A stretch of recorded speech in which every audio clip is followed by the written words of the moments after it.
asalaamaaleykum mbokk yi tey la dibéer ñaar fukki fan ci ramadan muy weeru koor di juróom-ñeenteelu weer ci atum junne ak ñeenti téeméer ak ñeent fukk ak juróom ci gàddaay yonente bi sallallahu alayhi wa sallam dëppoo fanweeri fan ak benn ci weeru mars ci atum ñaari junne ak ñaar fukk ak ñeent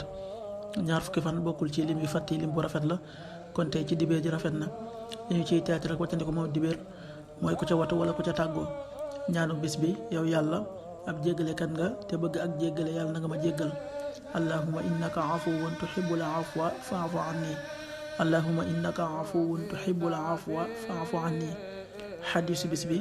jëleef na ci abi hurayra yàlla na yàlla gërëm ko mu ne yonente bi sallallahu alayhi wa sallam nee na giñ naa ci ki nga xam ne bakkanu muhammad sallallahu alayhi wa sallam ci loxoom la nekk xetu gémmiñu aji woor moo gën a neex fa yàlla xetu lakkaloon ñu misk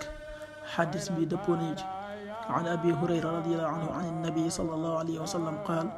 walladi nafsu muhammadin bi yadi la xuluufu fami saaimi atyabu inda allahi min riixil misk muttafaqun alayhi.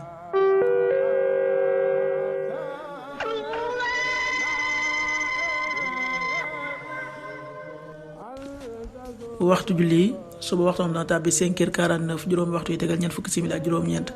tisbaar 13h38 benn waxtu bu tegal fanweeri simili ak juróom-ñett takkusaan 16h38 ñeenti waxtu yi tegal fanweeri simili ak juróom-ñett